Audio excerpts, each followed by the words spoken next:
Okay, SL Physics team, this is the last introductory talk about simple harmonic motions, and you'll need to learn this to do some of the calculations that are in your problem set that I gave you on QIA. All right, so what calculations are we responsible for? Right now we know how to describe simple harmonic motion and the conditions required for it, but what kind of math do we have to do? So in this little talk, we're going to talk about determining the period of an oscillating system using graphs, which we've already done, but just to review that.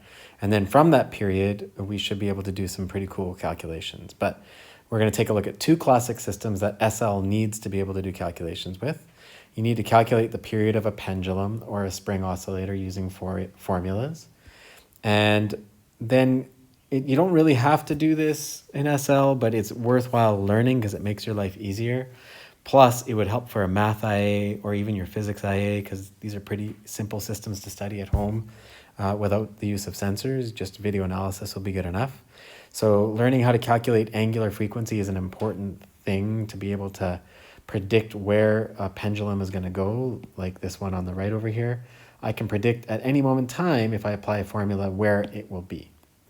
Okay, if you're Indiana Jones or action heroes, that's a good formula to have to predict when you have to jump through a pendulum.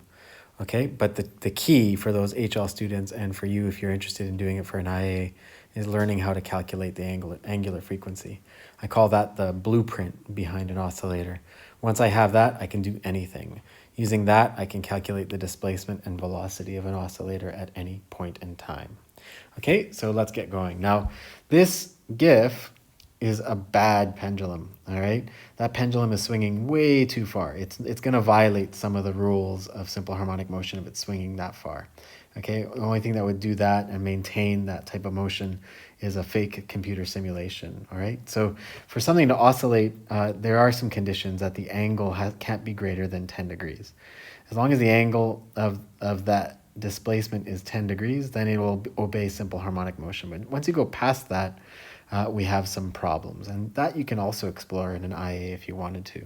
Okay, so let's remind ourselves for topic number one, determining the period or frequency from a graph. Okay, so if my oscillation starts at this point, all right, the period is going to be when it comes back to that point. So that's the time. Those 4 ticks would be the period of that oscillation. Okay, so frequency, which we usually measure in hertz, is going, or it's not a capital F. Frequency is measured over 1 over the period. It's the number of cycles per second, okay? And that is measured in hertz. So sometimes you'll be given the information about a simple harmonic oscillator in the form of hertz, and you'd have to convert that into period to be able to do calculations with. So for example, if the period of this oscillator, let's say the period is let's say 0.5 seconds. If the period is 0.5 seconds, the frequency will be 1 over 0.5 seconds, which will be 2 hertz. Okay, and vice versa. You can convert hertz back into the period if you need to. Okay, why do we need that? Well, you'll need the period if you want to calculate angular frequency so that you can then do some cool higher level type calculations with it. Okay. Calculating the period of a spring or pendulum oscillator. So I went ahead and just to simplify this, I already wrote some stuff down, okay? So the period of a spring oscillator has a formula, and you have that formula in your data booklet. T, the capital T, is the period. This is 2 pi. I wonder where that came from. M would be the mass of an object hanging on a spring, and K would be the K constant, the stiffness of the spring. So what this formula is saying is that if I attach a really heavy mass, it's going to take a longer period for that object to cycle, okay? If I make the spring tighter, it would be a shorter period, okay, because they're inversely proportional. And that kind of makes sense. That's all logical. So for SL, you have to know how to plug variables into that equation. You're given that equation. But something that also is very useful is going and figuring out how we can derive that equation from scratch. Okay, so to derive that equation, it's not so difficult. Okay, for every type of oscillating system, we have a restoring force, and the restoring force is negative kx. So for example, if I displace that mass with my finger by a value of x, Now I've put energy into the system and it's going to want to accelerate back up and it'll have inertia and it's going to oscillate. Okay, and that amount of restoring force is going to be related to negative kx.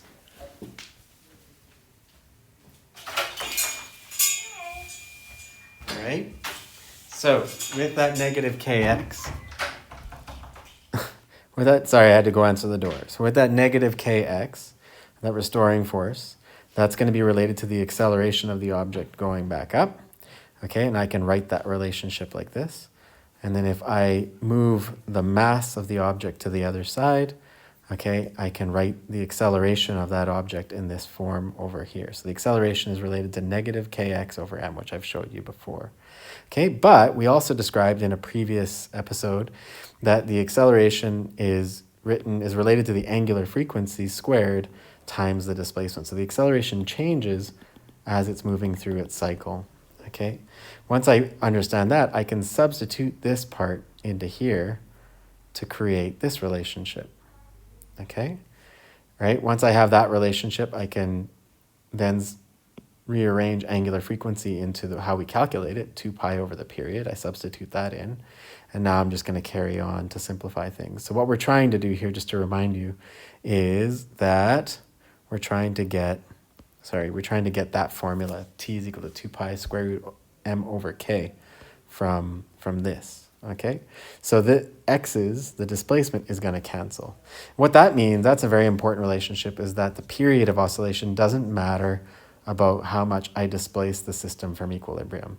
I can take it a centimeter away, I can take it 5 centimeters, I can take it a meter away. As long as I don't deform the spring, the period is always going to be the same. That's how we've proven that through this little portion of the derivation.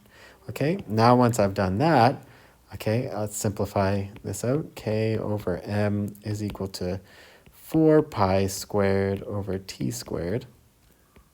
Okay, now I'm going to rearrange to solve for t. T squared is equal to 4 pi squared m over k.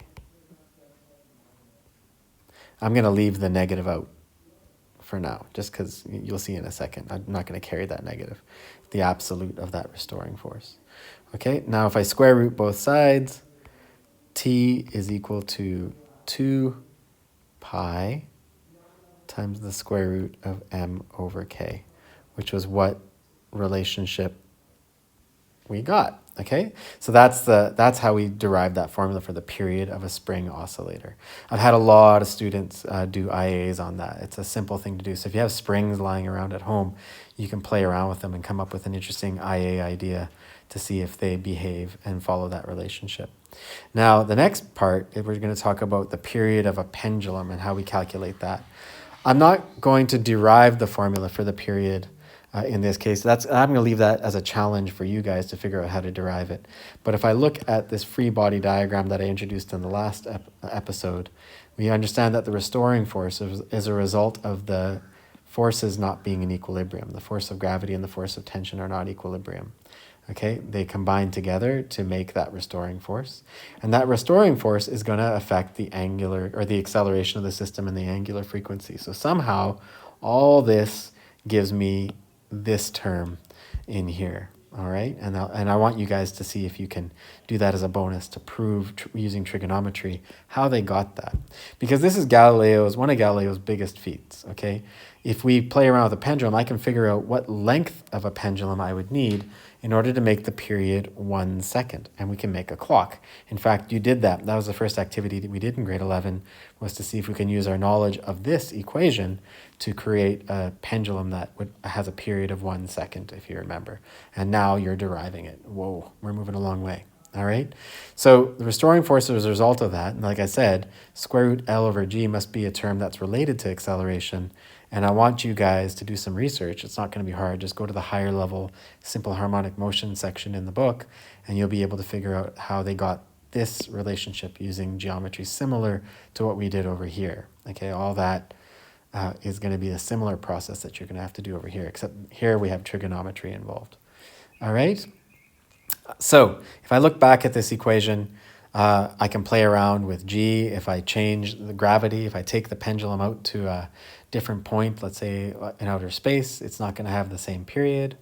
If I change the length, I will change the period. All right, and you'll have questions in QUIA where I give you the frequency of a pendulum and you have to work back to figure out what length it is. Okay, and that's using this formula, just plugging and playing. All right, so last but not least, okay, now this is all bonus. This is what the higher level students are going to have to do. But like I said, if you're going to do a good math IA or an IA in physics on simple harmonic motion, it's not bad to know this stuff. All right, so what we're going to try to do is figure out how to calculate the angular frequency and show the uses of it. And as I showed you before, angular frequency is really simple to calculate. You just measure the period of an oscillation. 2 pi divided by the period gives me the angular frequency, how many radians per second. Now that's like the blueprint of anything that's undergoing oscillations because the period stays constant. So that tells me, if, for example, if I find a certain time point, I can figure out exactly where that object is going to be if I know how many radians it's moved in a cycle.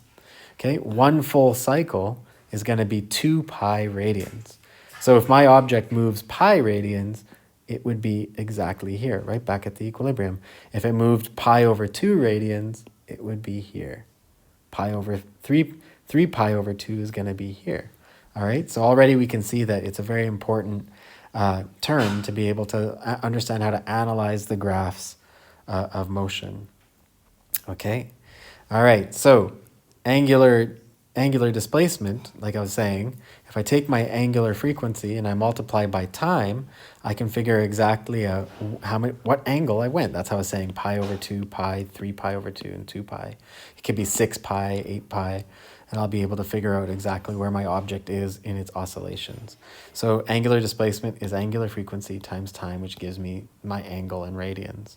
Okay, after doing that for higher level students, I can then take this term and put it in a trigonometry function. So just like what I was talking about right now, what is the displacement of the pendulum outside of the equilibrium position would be using that formula, assuming that my graph starts here. If my graph started up there, this would become a cosine function, okay? And then all these other functions, to calculate the velocity of the object at any point, I have to know the maximum amplitude, the angular frequency, cosine times the angle of displacement, which is what we have over here. You have all these formulas to play with, okay? Now that's optional for SL, but for HL, they all have to go through all that, and I'll be making extra videos for the HL students. All right, that's about it.